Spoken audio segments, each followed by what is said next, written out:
What's up, guys? I'd like to thank you guys for tuning into this week's episode of Free Thought Friday. I didn't know what to talk about this episode. I didn't really have anybody to hop on for this episode. Next week, it'll be very interesting. Hopefully, I gotta plan something out. I'm trying to get started with the podcast thing. Not really sure what I'm doing. I have the lo-fi beats just playing in the background like last podcast. But yeah, I thought I would just, tell my testimony about how I became a Christian, how Christ has changed my life, and how, God came into it and everything that's happened since then. But I think before I say that, I gotta give a little background, don't I? So, I was born in Lafayette General. If you don't know where that is, good for you. Anyways, and then we ended up moving to. I'm gonna skip like first grade, things like that, or I'm gonna skip kindergarten. First grade, we were in Abbeville. If you don't know where that is, good for you. Again, we were in Abbeville. We started going to church, I want to say, when I was 10. I think I was 10 when we started going to church, either 9 or 10. No, it was before that. I had to be like 7 years old when we started going to church. Anyway, that's when things started going good for us. That's when we, my parents were able to get good paying jobs. And then at the beginning of 6th grade, I started going to a Christian school. And then halfway through, we moved to Broussard. If you know where that is, good for you. And I started going to public school again. Well, once we moved to Broussard, we couldn't really find any good churches in Broussard. So we just kind of stopped going to church. So that interaction and community and whatnot when you get at church, that kind of started to decline. And we were kids, me and my siblings. Obviously, we were kids at that point, so we didn't understand the Christian thing. We didn't understand God. There's a lot of things we didn't understand. But continuing on, when I was 16, that was the first time I had smoked the marijuanas and the nicotine. That's the first time I vaped, and let's just say it was only downhill from there. It was, my morality and everything started to decline after that. But fast forward to 18, me and my stepdad ended up getting in a fight. Not physical. I was partying. I was doing all kinds of things I never really got to do.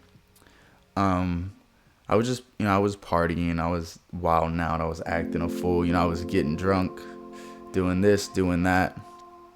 Oh, I skipped something. So 17 is when I started doing pills. And it was Vyvanse. It was the first pills I did. I'd pop open the capsule. I shouldn't be giving a detailed description on how to do this, but I'm just gonna keep it as raw and uncut and just honest as possible. I'd pop open the capsules. I'd pour, the dust on the thing, make lines, and I'd snort them, right? And that's when the pill thing started. And then senior year, I ended up getting expelled for having pills in my possession, right? And I got expelled for intent to distribute. Well, anyways, I had to go to this alternate school called La Rosen. It took me like 30 days at La Rosen to finish like all 4 semesters, and I was good. Boom. School's done. I turned 18. No, I lie. I was still 17. Right?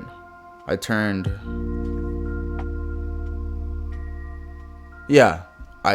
18 in April, and I finished school in October. Right, okay. Wait. Anyways, moving on, my brain stopped working for a second. Like I said earlier, I started partying. I started doing all kinds of different drugs and drinking and all those not good things. And I get kicked out. So I start, looking for a place to live. I find a place to live, and I find a girlfriend. And I thought she was a good person. Well, that sounded really mean, but fast forward 3 months of us dating, I find out that she is cheating on me, and I brushed it off. I figured we could work through it. She ends up putting her hands on me as well throughout the relationship, and I think 11 months in, I left. I just couldn't take it anymore, right? And so I was homeless again. I stayed on my buddy's couch, and he had Lortabs. That was the first time I started getting into really serious pills, like Percocets and things like that. He had Lortabs, and I took a half. I snorted up, right? I didn't pop it. I crushed it up and I snorted it. And euphoria. I just sat on the couch like, this is great, And that turned into a problem. I'm just gonna say it like that. And, I helped him move to a different apartment. I stayed on this couch. I ended up getting kicked out, right? So I was sleeping in my car. I did things for pills that I'm not very proud of. I've done things for pills I'm not very proud of. I'm just gonna leave it at that. I met another girl who I fell in love with. She still is. She's into the new age, spirituality, crystals, chakras, spells. We'll call it what it is. It's witchcraft. She's into witchcraft. So I started getting into that, just trying to, find something to keep us together and whatnot. And it took us 4 months. We broke up after 4 months. Homeless again. No, I was with my grandmother. I stayed with my grandmother, and then I started doing the Percocets again. Right. These were not regular Percocets. These Percocets were laced with fentanyl. And I was snorting them. There was a point in time when I knew that it was fentanyl. And I still decided to snort them. I didn't care. I didn't care at all. Moving forward, I get kicked out again. That's what I'm doing. Started doing pills, things in that nature. That's when I met my buddy Thomas. That's when I meet Dylan. That's when I meet Shaggy. And Dylan, I'm gonna try and have Dylan on the podcast next week. He's a great guy. I'll have him on the podcast next week. And then Thomas, he said he wants to hop on the podcast. But moving forward, things happen.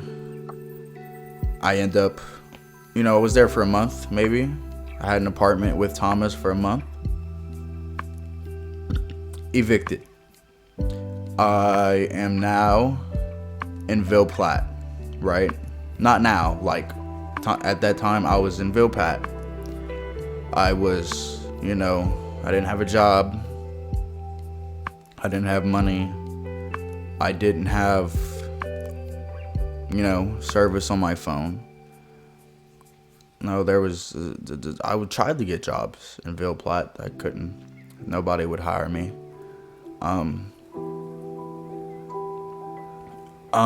My depression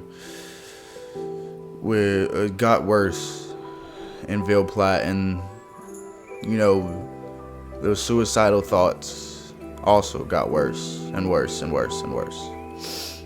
So he had the guy I was living with, Gabe, he had a shotgun sit in the corner. Every time, I'd look at the shotgun, that thought of just,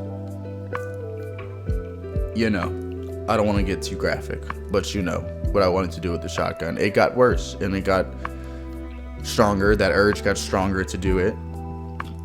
And I'm pretty sure if I was there longer than I was, I wouldn't be here. I'll say that much.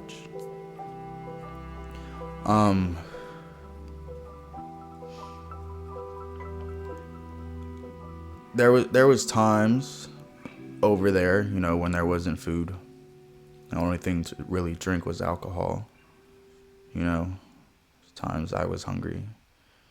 And, Gabe did a great job. I give props to Gabe. I know he was going through his own stuff as well with, trying to also help me. So, I'm really grateful and thankful for him. If you're watching this, Gabe, you're amazing, dude. But he has to, one day, we're drinking, we're playing Call of Duty, and he's like, he has to go get his cousin, right? Because his cousin got in a wreck. Something happened with his cousin where he had to go pick him up. Oh, my neck, bro. Been looking down at this computer doing reaction videos all day. Anyways, he had to go get his cousin, and he didn't get back to the house till like 4 o'clock in the morning, right?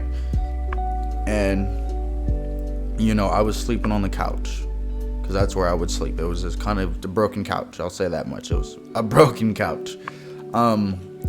He comes back with his cousin, right? And he opens the door and he goes, "Jay, I brought you a fan," right? And then his cousin just starts telling me, how much he likes my music. Because if you didn't know, watching this video, I make music. If you didn't know, now you do. But chances are, if you're watching this video, you're somebody that already knows I make music. Yeah, he brings his cousin. His cousin's like, I really like your music, man. And I show him this one song called Fiend. The song was just about drugs. That's all the song was about. And I play it for him, and he's like, this song is good, man, but let me ask you a question. What is this song about? And I couldn't form any words to say what the song was about, right? Because it was about drugs. It was the most cliche thing you can make a rap song about was drugs and women. That's what it was about.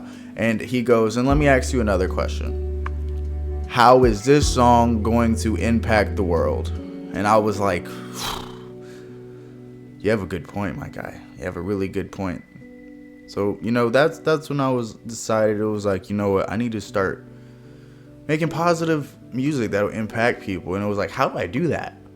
How do I write a positive song, a happy song, or anything in that nature when I don't have a positive outlook on life right now? I'm not happy right now. I'm depressed. I'm just rotting away over here. So, how am I supposed to write a song that'll, in a good way, impact someone else's life, right? So 2 days after that, 2 or 3 days after that, he tells me, his cousin tells me that he has a friend coming over.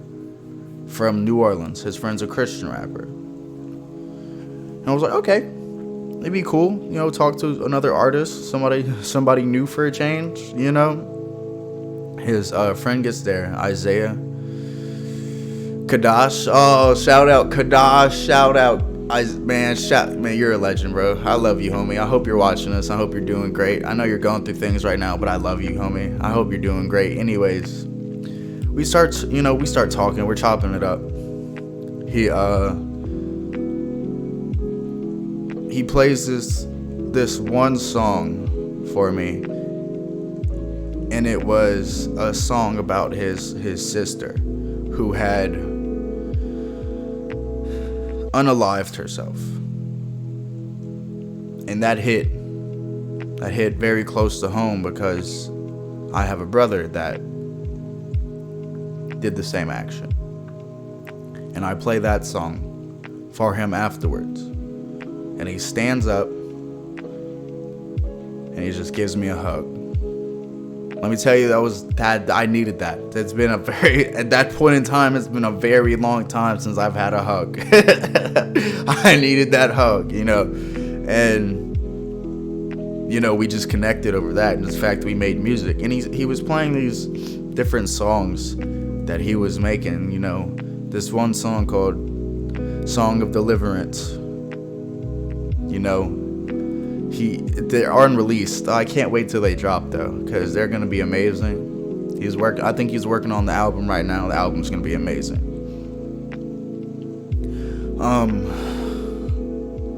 And so we're chopping it up. I'm talking to him. He's not really preaching the gospel, but he is preaching the gospel, if that makes sense. He wasn't forcing Jesus down my throat. Let me just put it like that. But he was being a good person. He was just being a human being talking to me. That's what was going on. And then, we stayed up pretty late. Come around 1:30. Like 1:30, Gabe finally decides that, it's time for him to go to sleep. And, we couldn't really be loud, but he wanted to continue showing me music that he was working on, and, just continue talking to me. So we step outside, we're smoking a cigarette. We're out there for like 30 minutes just talking, bro. And I'm just asking him different questions about, the Bible, God, Jesus, things in that nature. And he's answering them. And it's freezing outside. I don't know why we were out there for 30 minutes. But he was like, man, let's go in the car. I'm freezing. Let's get in the car. Let's warm up a little bit and keep talking. So we get in his car. And all he does is turn the volume up on his radio. And, there's just static. And, he goes to press the media button, right? So he can go to his Bluetooth. And a sermon comes in out of nowhere. And the main thing that I remember from this sermon is whatever you were trying to do in life, whatever you're trying to do right now, you won't be able to do without God. And that sermon was talking to me. That sermon was talking to me, bro. And, then Isaiah, he starts talking about, how Gabe's cousin did this and that to get him over there. And he's like, but I know where I'm supposed to be.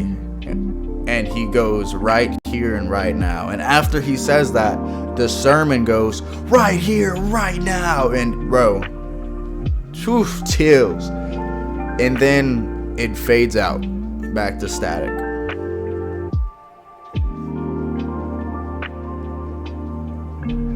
I'm gonna let y'all sit on that for a moment. I got chills. Talk about it. It's been very emotional so far, but also very peaceful at the same time. And so, I told him, I wanted to pray with him before he left, which I never got a chance to do. I was very upset about that. I never got a chance to pray with him before he left. We're sitting there, and he's showing me different songs. I'm vibing. And then I get this thought in my head, and it was like, I don't want to pray with this guy. I I don't want to follow God. What am I doing? I don't want to do this. And it clicks. It's like, these aren't my thoughts right now. And what's crazy is that he has a song playing called Discernment. Yeah. Yeah, if you're watching us and you know what discernment is, yeah.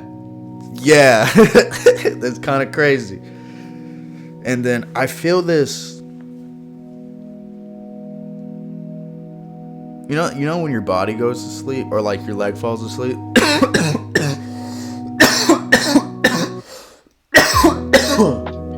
Oof, I'm sorry. When your leg falls asleep, you get that tingle. I felt that right here, except it wasn't a physical feeling. That's literally, like, that's the best way I can explain what happened, because I can't explain what happened, but that's the best way I can. And it's, that night is the night that March 15th, that's the night that everything changed. So I text my mom, right, at like 5 o'clock in the morning. No, I think I waited till like 6 o'clock in the morning because I knew she was going to be up. I texted her and let her know everything. And then that day, I was able to move home. I got a job.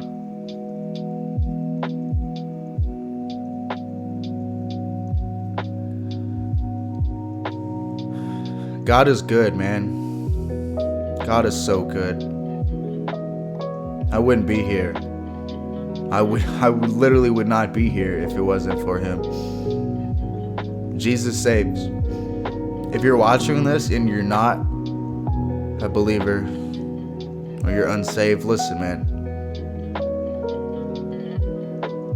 Jesus saves. I know you've probably been through things that make you not believe. You've probably had traumatic experiences in the past that you blame God for, which is understandable. You probably haven't had a good relationship with your parents. So your subconscious tells you that what's a relationship with God going to be any different? How's it going to be any different? It is different. Let me tell you, man. This walk isn't easy, but it's better than anything else this life can offer, man. Whatever, drugs you're addicted to, whatever, suicidal thoughts you're dealing with, whatever trauma you're dealing with, it can be healed and you can be delivered. Take it from somebody that was in your shoes.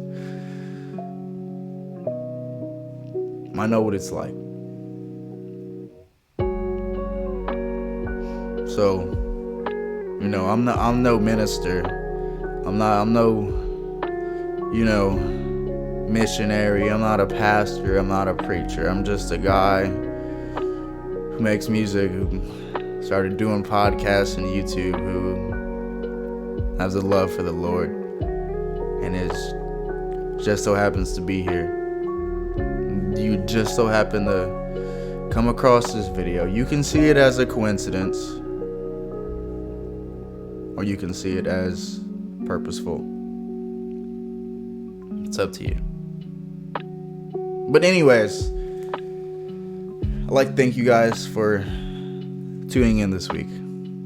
I know this is a short one compared to the 2-hour one last week, but it is what it is. Hope you guys have an excellent Friday, an excellent weekend, and I hope you guys find what you're looking for. I love y'all. Peace out.